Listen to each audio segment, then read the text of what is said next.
Now, brothers and sisters, we have come to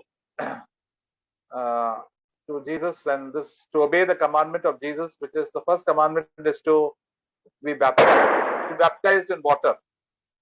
तो प्रभु यीशु ने जो आज्ञा दी है Hello? कि पहले या can you hear me Yeah. Tell me. तो प्रभु ने जो आज्ञा दिया है कि हमें पानी के द्वारा जो आत्मा से बपतिस्मा लेना है, वो प्रभु ने आज्ञा दिया है पहला. And baptism is the first step of obedience. और बपतिस्मा जो है हमें आज्ञा पालन की ओर बताता है. It is after we become a Christian, we have to obey Jesus Christ in the waters of baptism. तो मसीह बनने के लिए जो है पहला जो है पानी के द्वारा बपतिस्मा लेते हैं. So we do not become a Christian because we take a baptism. तो हम जब बपतिस्मा लेते हैं, इसका मतलब ये नहीं कि हम क्रिश्चियन बन गए. It is the first step of obedience to God in every. So now that means that we are going to obey God from now on. तो ये जो है पहला जो कदम है जो प्रभु की पीछा करने के लिए पहला आज्ञा पालन की ओर ले जाता है. And baptism means immersion or dipping. That is the correct word in Greek. तो बपतिस्मा का मतलब ये होता है कि जो शरीर होता है वो पानी के अंदर पूरी तरह से डूब जाता है. Correct. So that signifies burial. तो ये हमें what you said brother, burying a person, burying a dead person under the ground. तो जो है एक मरा हुआ व्यक्ति को हम उन्हें उसमें डाल रहे हैं.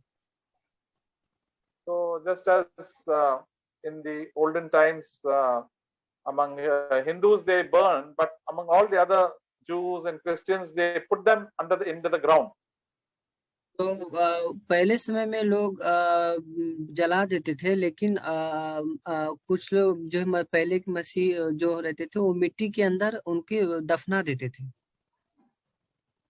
So for Christians and for all people, burial means the person is dead. तो बरियर का मतलब होता है कि वो व्यक्ति जो है मर गया है. So we have to say when we get baptism that we are dying. The old person is dying. Our old nature that wanted to sin is dying, and now we are going to live for Jesus Christ, to obey and to follow Him. तो हमें भी ये कहना है कि अब जो पुराना मनुष्यत्व है वो मर गया है. अब हम उसमें ना जी के अब हम नए मनुष्यत्व को पहन के नया जीवन जीने का है.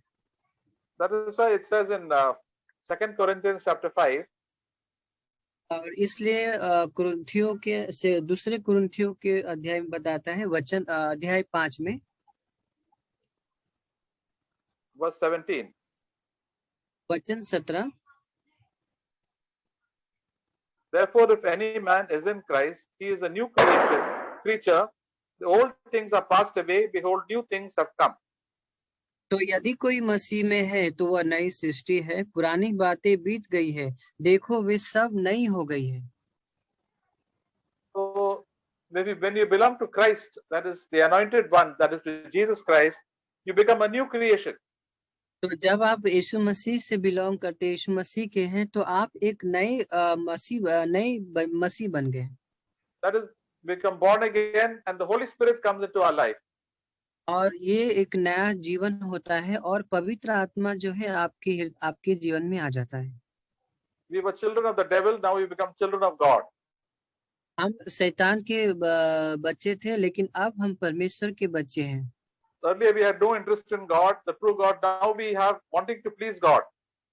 और पहले हमारे अंदर कोई भी परमेश्वर की जो प्रति जो दिलचस्प है वो कुछ भी नहीं था, लेकिन अब हम परमेश्वर को ढूंढते, परमेश्वर के लिए जीना चाहते हैं.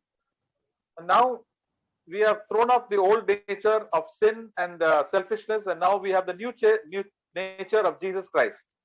और जो पाप का जो वो है, हम अब पुराना जो पाप का जो स्वभाव करने का है वो हम उतार देते हैं, और अब हमारे अंदर एक नई सृष्टि आ गई है मसीह में. Now we belong to heaven. अब हम स्वर्ग के हैं. So if you die today after trusting in Jesus Christ, you will surely go to heaven. तो अगर आप प्रभु पे विश्वास करके जब नया जन्म होगा, तो अगर आप कोई मृत्यु हो जाती है, आप डायरेक्ट सीधा प्रभु परमेश्वर के स्वर्ग के राज्य में चले जाएंगे। So because we belong to heaven rather than this earth. क्योंकि हम स्वर्ग के नागरिक हैं, ना कि इस पृथ्वी पर के। So our nature changes. हमारा जो स्वभाव है वो बदल जाता है। And the Lord is changing our nature more and more. और प्रभु जो है हमारे जो स्वभाव है, चरित्र और भी और बदलते जा रहे हैं। And that is why it says, old things are passed away, behold, new things have come. और इसलिए वो कहता है कि पुरानी बातें बीत गई है और नई सृष्टि, नई बातें आ गई है। The old things are that we only love money, live for earthly things, eat and drink. That was the main thing about our job, about clothes. But now those things are not important. New things are there that we have to love the Lord and see a life that is have victory over all sin. और पुराने बातें, पुराने जीवन का मतलब है कि हम सिर्फ संसार के लिए जीते थे, पैसे के लिए जीते थे, अपनी अभिलाषा के लिए और अपने ही स्वार्थी जीवन में जीते थे। लेकिन अब हम प्रभु मसीह परमेश्वर को खुश करने के लिए, उनके लिए जीना चाहते हैं। So when we are going to obey the Lord, और अब हम प्रभु की आज्ञाओं को पालन करने चाहते हैं। as it says in Luke chapter 14, लूका के अध्याय 14 में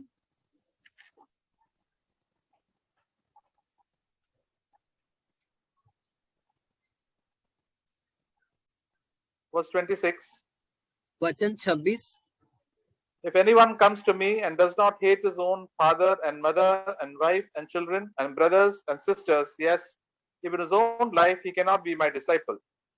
यदि कोई मेरे पास आए और अपने पिता और माता और पत्नी और लड़के बालों और भाइयों और बहनों वरन अपने प्राण को भी अप्रिय न जाने, तो वह मेरा चेला नहीं हो सकता। Verse 27, whoever does not carry his own cross and come after me cannot be my disciple. और जो कोई अपना क्रूस उठाए और मेरे पीछे न आए, वह भी मेरा चेला नहीं हो सकता। So what we say in baptism is that I have decided to follow Jesus Christ. I want to be a disciple of Jesus Christ. तो बपतिस्मा का मतलब यह है कि मैंने यीशु के पीछे चलने का निर्णय किया है। अब मैं प्रभु यीशु की आज्ञा को पालन करूंगा। Disciple means some that I'm going to school with the Holy Spirit. I'm going to learn from God till the last day of my life. तो शिष्य होने का मतलब ये है कि आप पवित्र आत्मा हमारे पास है और हम प्रभु की आज्ञा पालन के लिए सीखने के लिए जा रहे हैं, तो जीवन के आखिरी दौर तक। And we have to love God more than our father and mother and sisters and children and even our own lives. और हमें परमेश्वर से सबसे ज्यादा प्रेम करना चाहिए, ना कि परिवार से, भाइयों से और बहनों से और दोस्तों से। So if God's will is against the will of our parents or our children or our wife, we must rather do God's will rather than please our relatives. तो हमें हमेशा परमेश्वर की इच्छा को पूरी करना चाहिए, ना कि अगर हमें परिवार, भाई बहन और संबंधी कोई कहते हैं, उनकी बात को हमें नहीं मानना चाहिए। And Jesus said in verse 27, whoever does not carry his own cross and come after me cannot be my disciple. और उसके बाद प्रभु कहते हैं कि जो कोई अपना क्रूस ना उठाए और मेरे पीछे ना आए, वह भी मेरा चेला नहीं हो सकता। The cross means denying your own will, sorry about the sound, not pleasing yourself but pleasing Jesus. तो क्रूस उठाने का मतलब ये है कि हमें अपने आप को इनकार करना है, अपनी इच्छा को नहीं करना है, बल्कि परमेश्वर की इच्छा को पूरा करना है। Because of that, there is a pain about it. When we don't do our will but do God's will, there is also a pain inside. तो इसमें क्या होता है, जब हम परमेश्वर की इच्छा को पूरा करना चाहते हैं, अपनी इच्छा को नहीं, तो उसमें बहुत दर्द होएगा।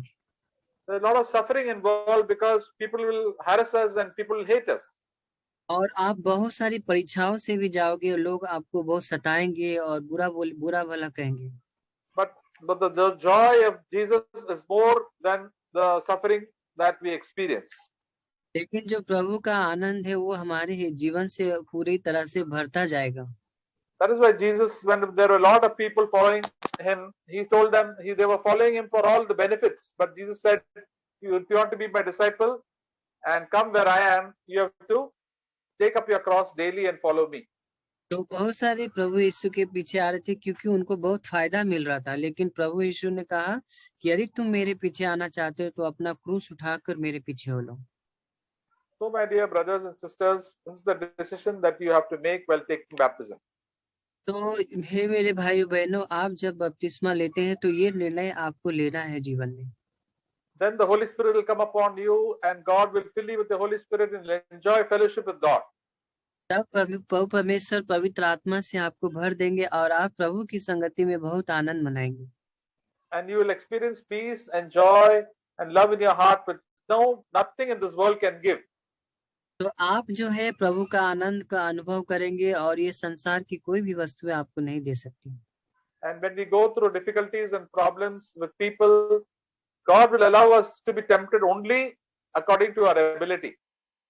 तो परमेश्वर भी हमारे जीवन के जब चलेंगे तो बहुत सारी परीक्षाएं और आपके लेंगे, लेकिन परमेश्वर उतना ही देंगे जितना हम सह सकते हैं। And God will take care of all our difficulties. He is very interested in us and his eyes are on us. और परमेश्वर जी हमारे लिए सब सुख से सब कुछ हमारे लिए करेगा, क्योंकि परमेश्वर दयावंत है। The very fact that you want to follow Jesus is that the Holy Spirit has touched your heart. और पवित्र आत्मा जो है आपको पूरी तरह से छू दिया है क्योंकि आप प्रभु यीशु का पीछा करना चाहते हैं। The Holy Spirit has put an interest in your heart to follow him. और पवित्र आत्मा ही है जो आपको हृदय में प्रभु की पीछा करने के लिए तरस दिया है। And he will help you. और वो आपकी सहायता करेगा। He will help you to read the word of God. वो आपको सहायता करेंगे प्रभु के वचन को पढ़ना है। He'll help you to pray. और आप कैसे प्रार्थना करना है वो भी आपकी सहायता करेंगे। He'll find out the wrong things in your life and tell you to change it. और जो भी आपके जीवन में कुछ गलतियां होती है वो भी पवित्र आत्मा आपको दिखाएगा कि इसमें बदल जाओ। And there are so many things that we have to change. और बहुत सारी ऐसी बातें हैं जो हमें सब में बदलना है। Just as we go to school and we learn so many things. और जैसे कि हम विद्यालय में जाते हैं और बहुत सारी चीजें सीखते हैं। And so we also have to learn so many things from our Lord Jesus Christ. तो हमें भी प्रभु यीशु मसीह से हमें बहुत सारी चीजें हमें सीखना चाहिए। How to become more and more heavenly minded. हम कैसे ज्यादा से ज्यादा स्वर्गीय मन वाले हो जाएं। And that is what we declare when we say, I'm going to follow Jesus and to be baptized. तो इसका मतलब यही है कि मैं प्रभु यीशु का पीछा करने जा रहा हूँ और ये स्वर्गीय बातों पे मन लगाने का। So when we get baptized, somebody puts you down into the water. You have to stand in the water and we dip you, and then the whole body comes up and then we raise you out. तो जब कोई आपको बपतिस्मा देगा तो पानी में आपके पूरी शरीर को पानी के अंदर डुबाएगा और फिर वो बाहर निकालेगा। And that means that now my old man is gone. Now I'm going to live for Jesus Christ by the power of the Holy Spirit. तो इसका मतलब ये है कि अब हमारा जो पुराना मनुष्य तत्व है, मनुष्य का जीवन है, वो चला गया और अब नया आ गया है। And when we do that, God will fill you with the Holy Spirit. और जब आप ऐसा करेंगे तो परमेश्वर पवित्र आत्मा से आपको भर देंगे। So we have to repent from every sin in our own life. तो हमें सारे पापों से मन फिरा लेना है। We have to ask forgiveness from all people. और हमें क्षमा मांग लेना है सारे व्यक्तियों से। And we have to the restitution means suppose we have cheated somebody, go and repay it back. और अगर आपने किसी को कुछ चुरा लिया है या धोखा दिया है तो आप जल्द से जाके उनको लौटा दें। Because we have to keep our conscience clean and make peace with everybody. क्योंकि हमारे विवेक को हमें शुद्ध रहना चाहिए और उनके नजर में हमारा विवेक जो है पूरी तरह से शुद्ध होना चाहिए। And the Holy Spirit is there to help us. और पवित्र आत्मा आपकी सहायता के लिए हमेशा तैयार है। And then God also gives us the church, the fellowship of brothers and sisters also to help us. और प्रभु परमेश्वर जो है कलीसिया भी दिए हैं और भाई बहन भी दिए हैं जो आपकी सहायता और आपकी मदद करते हैं। So then we join a church and we are encouraged as to follow the Lord. और हम जब कलीसिया में एक दूसरे से मिलते हैं, संगति करते हैं, तो हम ये बहुत आनंद मनाते हैं और एक दूसरे की संगति में प्रभु के साथ चलते हैं। So we enter the family of God. तो अब हम परमेश्वर के परिवार में आ गए हैं We are brothers and sisters in Christ. और हम एक भाई बहन है मसीह में। All are brothers and sisters. There's no uncle or auntie or any senior person, but all are brothers and sisters in Christ. और हम सब भाई और बहन है, ना कि अंकल और आंटी और चाचा चाची। अब हम वो नहीं है, बल्कि हम सब मसीह में भाई बहन है। So that is a wonderful family of God. और ये कितना अद्भुत परिवार है परमेश्वर का। And Jesus is our elder brother. और यीशु मसीह जो है हमारे बड़े भाई हैं। And we can go to him for help at any time. और हम हमेशा किसी भी हमें मदद चाहिए तो हम प्रभु के पास हमेशा जा सकते हैं। Even when we fall into sin, we can ask God forgiveness and he will have mercy on us. अगर हम पाप में गिर जाते हैं और हमें तुरंत ही प्रभु से क्षमा मांग लेना चाहिए और प्रभु हमें उस पे दया करके क्षमा कर देंगे। And then he will also help us, give us his grace. और प्रभु आपकी सहायता भी करेंगे और आपको प्रभु अनुग्रह भी देंगे। You see in Hebrews chapter 3, देखेंगे इब्रानियों के अध्याय 3 में।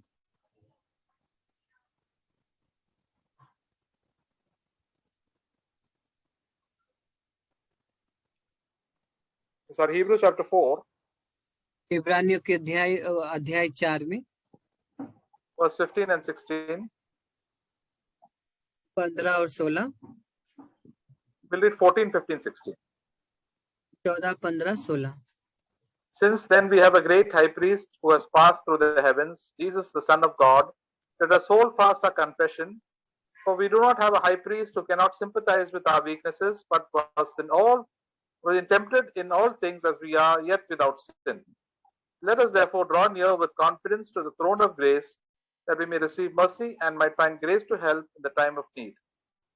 तो जब हमारा ऐसा बड़ा महायाजक है जो स्वर्गों से होकर गया, अर्थात परमेश्वर का पुत्र यीशु, तो आओ हम अपने अंगीकार को मजबूती से दृढ़ता से थामे रहे, क्योंकि हमारा ऐसा महायाजक नहीं जो हमारे निर्बलताओं में हमारे साथ दुखी न हो सके, वरन वह सब बातों में हमारी नाई परखा तो गया, तो भी निष्पाप निकला। इसलिए आओ हम अनुग्रह के सिंहासन के निकट हियाव बांध कर चले, कि हम पर दया हो और वह अनुग्रह पाए जो आवश्यकता के समय हमारी सहायता करे। You know, Jesus is a high priest and he also lived like us in this world. और हम जानते हैं कि यीशु हमारे बड़े महायाजक है और वो हमारे जैसे ही इस संसार में जिए।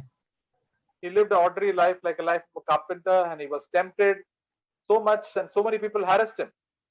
और वो भी साधारण जीवन जिए, वो बढ़ई का काम करते थे और बहुत सारे लोग के द्वारा लुभाए जाते थे, But he never sinned, लेकिन उन्होंने कभी भी पाप नहीं किया। not because he was the Son of God, but because he asked the Heavenly Father for help and God gave him grace. का मतलब ये नहीं कि वो परमेश्वर के पुत्र थे इसलिए हो गए, नहीं, वो उन्होंने पिता से मांगा और पिता ने उन्हें सब पापों पे जयवंत किया। So Jesus also knows how we feel when we go through troubles and problems. तो यीशु मसीह हमारे बारे में जानते हैं कि हम किस तरह की परीक्षा में दुख से जा रहे हैं, क्योंकि वो हमारी नाई ही परखे गए हैं। And he was also tempted in all things. और वो सब बातों में परखे गए। So that is why we can go to him and he loves us very much when we go in to talk to him. तो हम हमेशा प्रभु के पास जा सकते हैं, क्योंकि वो हमसे प्रेम करते हैं और हमें हर एक परीक्षाओं पे जयवंत देंगे। And when we fall into sin, we can ask him forgiveness and he will have mercy on us. और हम कभी पाप में अगर गिर गए तो हमें तुरंत ही प्रभु से हमें क्षमा मांगना चाहिए और प्रभु आपको अनुग्रह देके दया करेंगे। He is the one who gives us help. और वही है जो आपकी सहायता कर सकते हैं। And this help is known as grace. और यही मदद जो है अनुग्रह है। The grace to overcome all anger and pride and the love of money and sexual desires. The Lord will give us grace. तो प्रभु आपको अनुग्रह देगा और अनुग्रह देगा, आपको गुस्से के ऊपर जयवंत करेगा, घमंड के ऊपर करेगा, पैसे का जो लव है और संसार की अभिलाषा है, ये सब पे आपको जयवंत करेगा। and He will keep us away from having anxiety, so we can be at peace.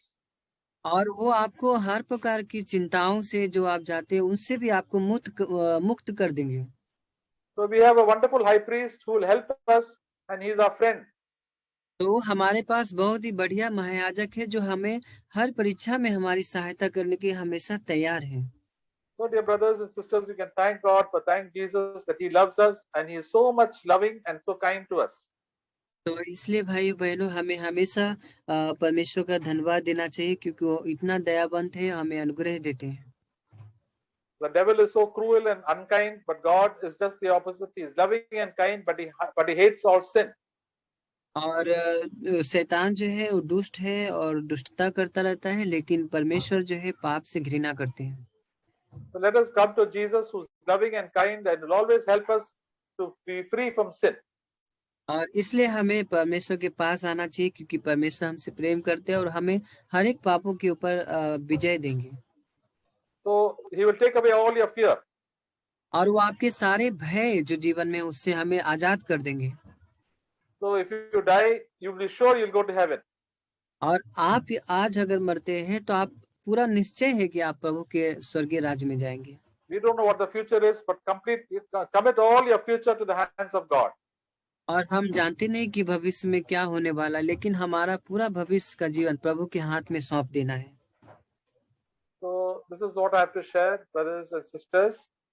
So यही this is मैं the आपके opportunity साथ बांटना चाहता था। for you also to just give your testimony for how God has changed your life. One by one you can share. पहले तो जितेंद्र आप ब्रीफ में दे, 1 या 1.5 मिनट 2 मिनट में दे दीजिए, 1 या 1.5 मिनट जितेंद्र दे। उसके बाद ऋषभ बताएंगे, उसके बाद नेहा और की मम्मी और डोना also can share the briefly what God has touched your life and God has changed your life. God has changed your life and how you want to follow Jesus Christ. Okay? तो पहले जितेंद्र शुरू करेंगे। परमेश्वर का धन्यवाद कि आज मुझे मौका मिला है कि अपने मतलब मेरे जीवन में जो मुझसे मतलब गलतियां हुई हैं या मैंने जो रूह से सीखा है बताने के लिए धन्यवाद। कि मैं पहले बहुत बचपन में बहुत लोगों को मतलब गाली देता था या बहुत लोगों को मारता था, मतलब वो टाइम मुझे ही पता नहीं था। जोर से बात करो और माइक सामने बात करो। तो मुझे फिर बाद में सॉरी ब्रदर, तो हाँ, मुझे फिर बाद आवाज में बराबर नहीं आ रहा था, ठीक है माइक सामने ओके रखो, माइक के सामने। तो फिर बाद में मुझे पता चला कि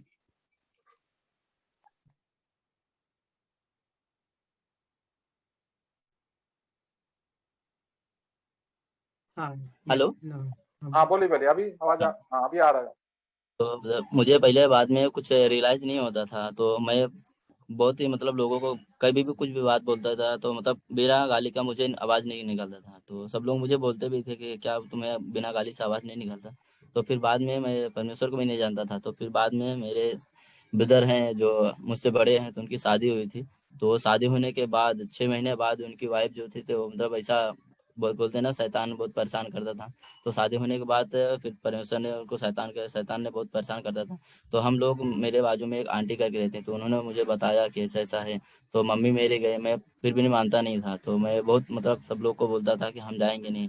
फिर एक दिन ऐसा हुआ कि परमेश्वर ने मुझे बुलाया, फिर मेरे कंधे में दर्द होता था। तो मैं गया वहाँ पे, तो पास्टर जो थे वहाँ पे, तो उन्होंने बोला कि कहाँ से आए हो, तो नाम वाम बताया उन्होंने को। तो फिर मुझे फिर वो पूछने लगे, तो फिर बताए।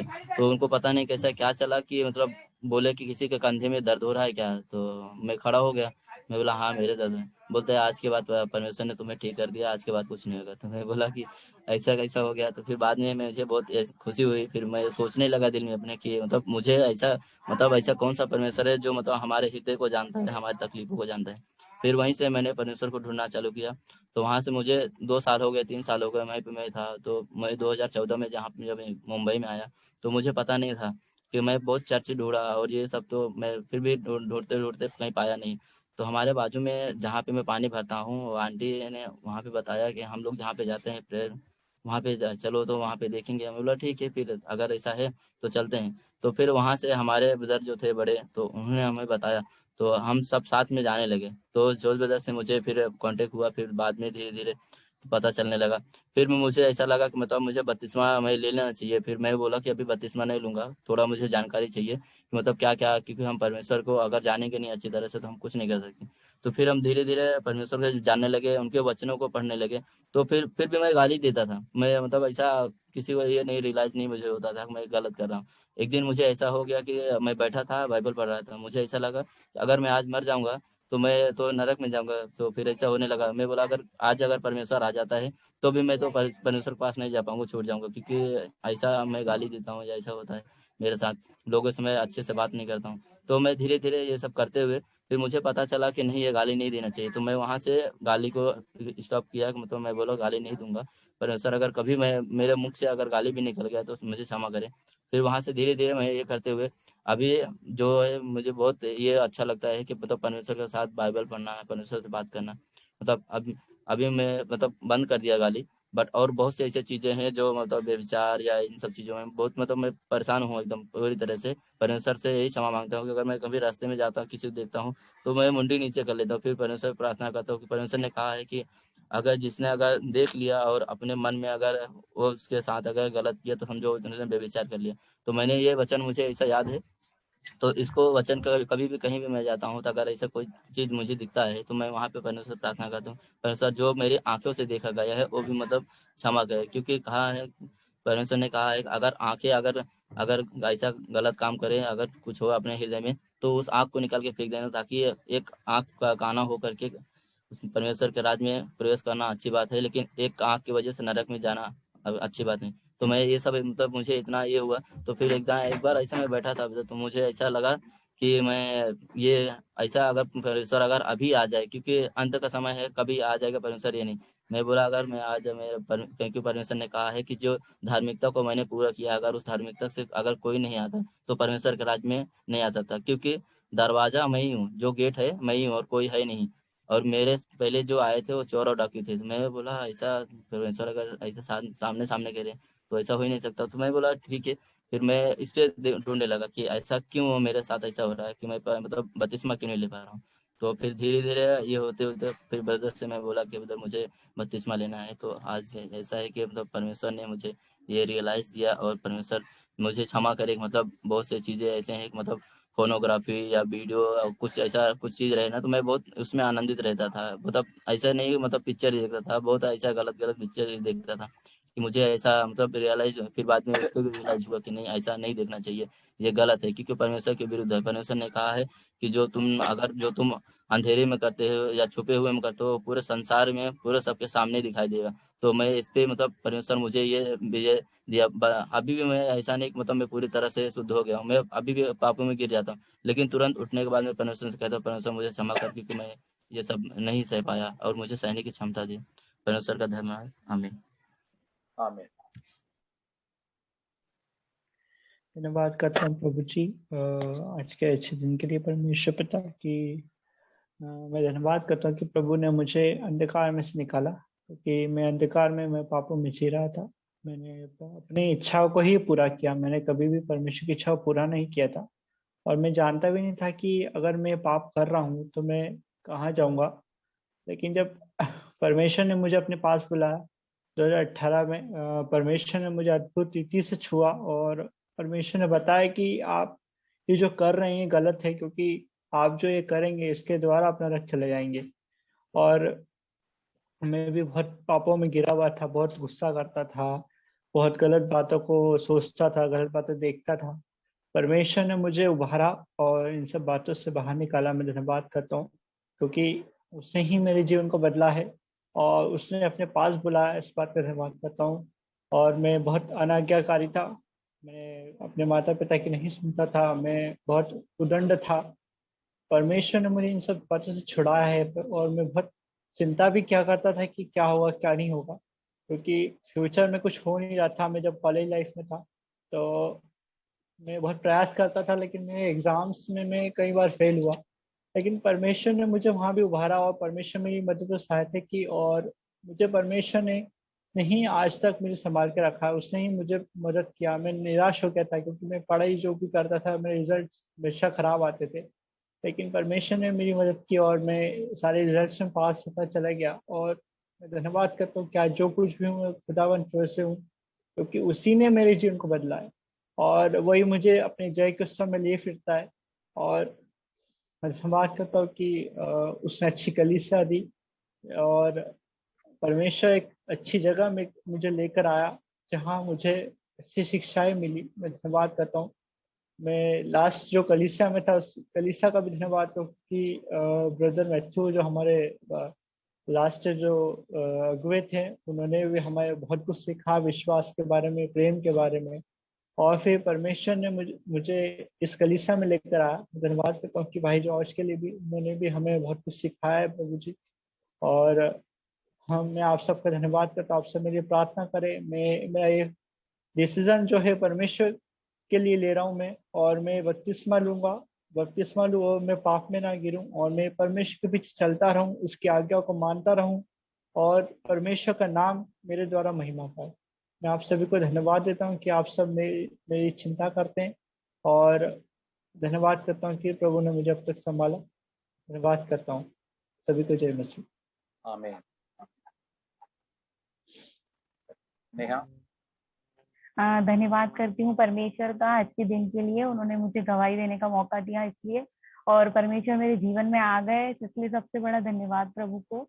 और मेरी गवाही ऐसी है कि पहले मेरा जीवन बहुत ज्यादा टेंशन, डर, एंजाइटी, नेगेटिविटी, डाउट, हर कुछ, और बहुत सारा गुस्सा भी हमेशा मेरे दिमाग में हमेशा बस हर किसी के लिए कुछ भी मेरे को कोई बोल देता था तो बस रोना आ जाता था, और हमेशा मैं गुस्सा ही करती रहती थी। और बहुत कुछ चीजें थी मेरे जीवन में और सेटिस्फेक्शन नहीं था लाइफ से बिल्कुल भी। कुछ भी जो भी मेरे जीवन में हो रहा था, पढ़ाई भी या फिर आगे जॉब भी, बिल्कुल किसी भी चीज से कोई सेटिस्फेक्शन नहीं। ऐसा लगता था कि क्यों लाइफ में हूँ मैं और क्यों जी रही हूँ, मैं तो समझ में नहीं आता था। और मम्मी और मेरी बहन जो थे विश्वास में थे, कई बार मुझे बोलते थे मीटिंग में उनके साथ जाने के लिए, पर मैं अपने जो मन को बहुत हार्ड कर लेती थी, कभी भी हाँ नहीं करती थी उनको जाने के लिए, क्योंकि मुझे ऐसा लगता था कि कहीं भी मतलब कहीं भी जाऊंगी तो कुछ नहीं होगा, सब कुछ सेम है, ऐसा लगता था मुझे। और फिर परमेश्वर ने एक दिन ऐसा लाया मई 2019 में कि उन्होंने मेरे दिल को सॉफ्ट किया, पर कि उस दिन मैंने मीटिंग में जाने के लिए हाँ किया दोनों को। और इन लोगों ने जब मैं वहां पर गई थी तो वहां पर फुल डे मीटिंग था, और वहां पर किसी पास्टर को और उनकी वाइफ को इनविटेशन था। तो पास्टर जब वहां पर प्रीच कर रहे थे तो मुझे वहां पर कुछ भी समझ में नहीं आ रहा था, और मैंने मेरी मम्मी को बोला था कि मुझे कुछ भी समझ में नहीं आ रहा है, मुझे घर जाना है। और फिर फर्स्ट हाफ में तो पास्टर ने प्रीच किया था तो वो मुझे समझ में नहीं आया था, पर सेकेंड हाफ में उनकी जो वाइफ थी उन्होंने गवाही दी थी, उनकी लाइफ की टेस्टिमनी दी थी। तो वो टेस्टिमनी से मुझे बहुत बहुत ज्यादा एनकरेजमेंट मिला था। शायद उस दिन अगर मैं फर्स्ट हाफ में वहां से उठकर आ जाती तो मैं शायद परमेश्वर को नहीं जान पाती, पर जब वो जो उनकी जो वाइफ थी उन्होंने टेस्टिमनी दी उनकी लाइफ की, तो उस टेस्टिमनी ने मुझे बहुत ज्यादा एनकरेज किया। वो बीच बीच में एक सॉन्ग को गाती थी कि यीशु चाहिए मुझे, शांति चाहिए मुझे। और फिर जब मीटिंग का जब एंड हुआ तो वो सिस्टर ने मेरे लिए प्रार्थना भी करी, और उन्होंने मुझसे पूछा क्या तुम यीशु पे विश्वास करती हो, तो मैंने उनको बोला मैं यहाँ पे फर्स्ट टाइम आई हूँ। और उन्होंने बोला तो ठीक है, तुम आज से अपना जीवन को यीशु मसीह के लिए जीना। तो वो टाइम तो मुझे समझ में नहीं आई थी वो बात कि यीशु मसीह के लाइफ को कैसे जीना, ये तो मुझे समझ में नहीं आया था उस समय। पर जब मैं घर आई उसके बाद से वो जो सिस्टर ने गाना गाया था, सॉन्ग गाया था, उसको मैं बार बार गाती थी कि हाँ सचमुच मुझे भी यीशु चाहिए, मुझे भी मेरे जीवन में शांति चाहिए। और उसके बाद परमेश्वर ने मेरे जीवन में काम करना शुरू करा। आज 2 साल हो गए हैं परमेश्वर ने मेरे को आ करके मेरी लाइफ को यीशु मसीह ने बदला है। सचमुच में जैसा मेरा पहले गुस्सा था बिल्कुल भी अब वैसा है नहीं। और भी चीजें परमेश्वर ने मेरे अंदर बिल्कुल हर एक टेंशन को हटाया है। और जो चीजें मेरे अंदर थी जैसे कि सेटिस्फेक्शन नहीं होना अपनी लाइफ से भी, अपनी जॉब से भी, जो जॉब परमेश्वर ने मुझे दी है वो परमेश्वर की ओर से है। उसके समय पे अगर उसे चेंज करना होगी तो वो बदलेगा, जो इच्छा होगी परमेश्वर करेंगे अपनी ओर से। और मैंने तब से अपनी लाइफ को परमेश्वर को दे दिया है। मैंने बोला है प्रभु को, प्रभु मेरा लाइफ आपका है, आपको जो करना है मेरी लाइफ से आप कीजिए। मैंने अपनी लाइफ को आपको दे दिया है प्रभु, मेरे को कोई टेंशन नहीं है, और मुझे परमेश्वर की इच्छा के बिना कोई छू भी नहीं सकता है। और सब कुछ सब कुछ अपनी लाइफ में मैंने यीशु मसीह को दे दिया है, क्योंकि मैं अब आगे से यीशु मसीह के लिए ही जीऊंगी और यीशु मसीह के साथ ही अपने जीवन को जीऊंगी। और मैं बपतिस्मा ले रही हूँ क्योंकि परमेश्वर की आज्ञा है ये, और मैं अपने पुराने मनुष्य को खत्म करना चाहती हूँ पूरी तरीके से, और मैं यीशु मसीह के लिए जीना चाहती हूँ। और आगे भी मेरे अंदर जितनी भी कमी घटी है सब कुछ पवित्र आत्मा के द्वारा परमेश्वर मेरे अंदर उसे सारी कमी घटियों को पूरा करेंगे, मुझे जय देंगे हर एक पाप के ऊपर। और यीशु मसीह का धन्यवाद करती हूँ कि वो मेरी लाइफ में आ गए। Thank you. आमीन। आमीन।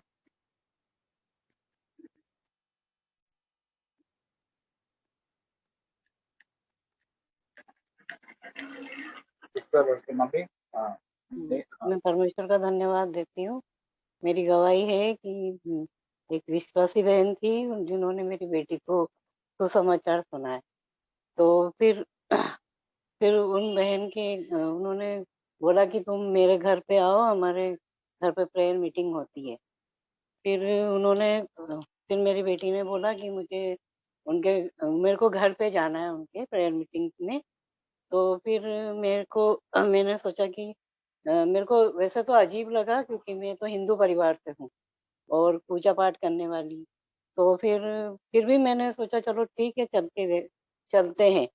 फिर मैं गई, फिर हम लोग वहां पे गए। तो फिर हम धीरे धीरे हम रेगुलर हो गए। 2-3 साल हम गए, पर मेरा जीवन वैसा ही था जैसा मैं पहले था। वही पूजा पाठ करती थी, वही सब कुछ, न कोई बाइबल पढ़ना, न कोई प्रार्थना करना। फिर धीरे धीरे फिर एक दिन मैंने उसको छोड़ दिया कलीसिया को, और फिर मैंने मेरी बेटी को भी बोल दिया कि बस अब तू भी मत जा। और फिर हम लोगों ने वहां पे जाना बंद कर दिया। फिर हमारे जो भैया थे पास्टर, उन्होंने और उनकी वाइफ ने हमको वचन के द्वारा एनकरेज किया कि, और उन्होंने हमारे घर भी आए, उन्होंने हमें समझाया कि तुम लोग कलीसिया मत छोड़ो, आप आओ।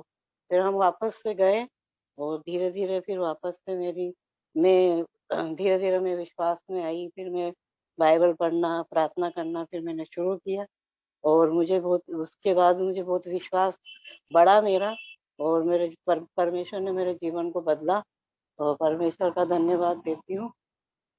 और उसके बाद मेरे को सर दर्द भी बहुत होता था, असहनीय, पर वो परमेश्वर ने मेरे को उसमें भी चंगाई दी। और उसके बाद मेरी बेटी जो बड़ी वाली है उसका मतलब नहीं जाना और फिर जाना, उससे भी मेरा विश्वास बढ़ा। और ये सब बातों के लिए मैं परमेश्वर का धन्यवाद देती हूँ। और जॉर्ज ब्रदर का भी मैं सुनती हूँ ये वचन, तो इन चीजों से ही मैंने बहुत कुछ सीखा है। और उसके बाद मैंने ये ब्रदर जैकब के सरमन में कभी भी सुनती हूँ। परमेश्वर ने मेरे को बहुत बदला है, और मैं आगे भी प्रभु के लिए जीना चाहती हूँ, और बपतिस्मा भी मैं लेना चाहती हूँ। परमेश्वर का धन्यवाद।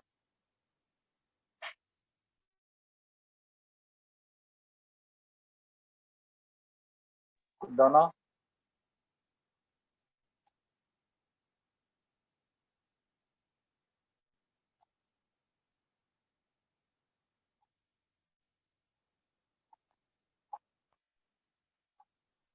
Praise the Lord. Praise the Lord. My testimony is that I was a Roman Catholic first before marriage. So over there, we used to pray to Mary. So, and it was like we would pray to her and she would pray to God and to Jesus Christ. So we would not directly pray to Jesus Christ, we would pray to infant Jesus sometimes.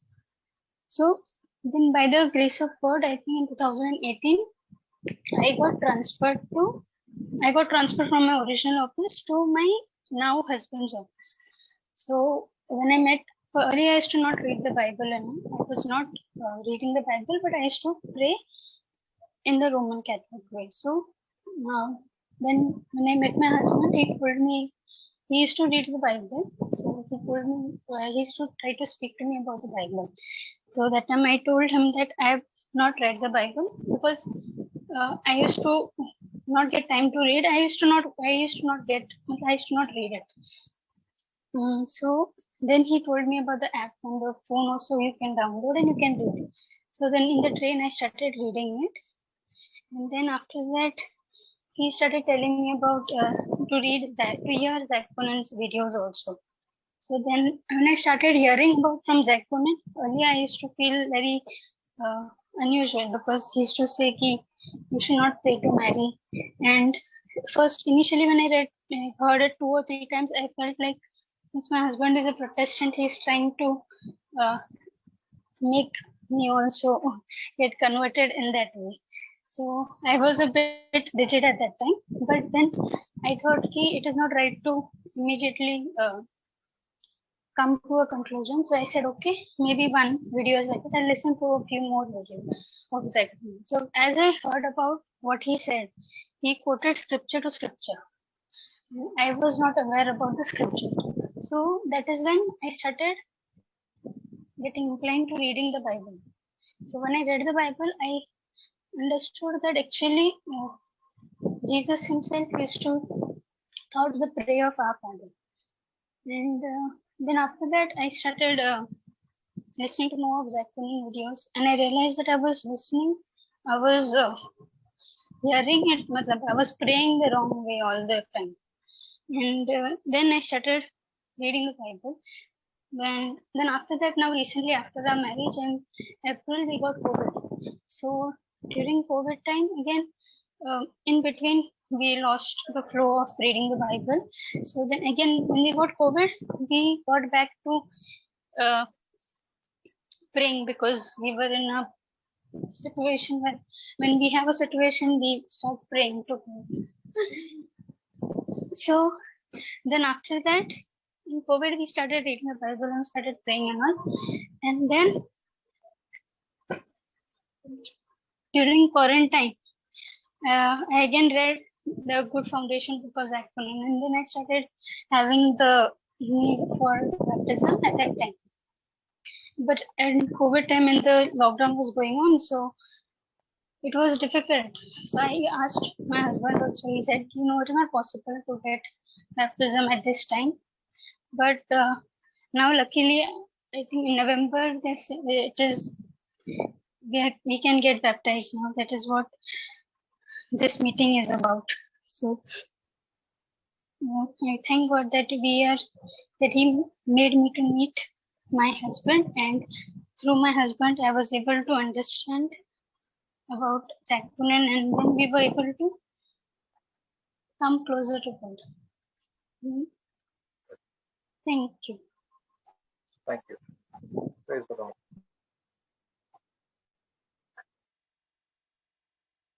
Yes, प्रभु को धन्यवाद करेंगे कि हम यीशु मसीह को अपनाया है and he is our saviour from our sins, और पाप से छुटकारा पूरा करेंगे।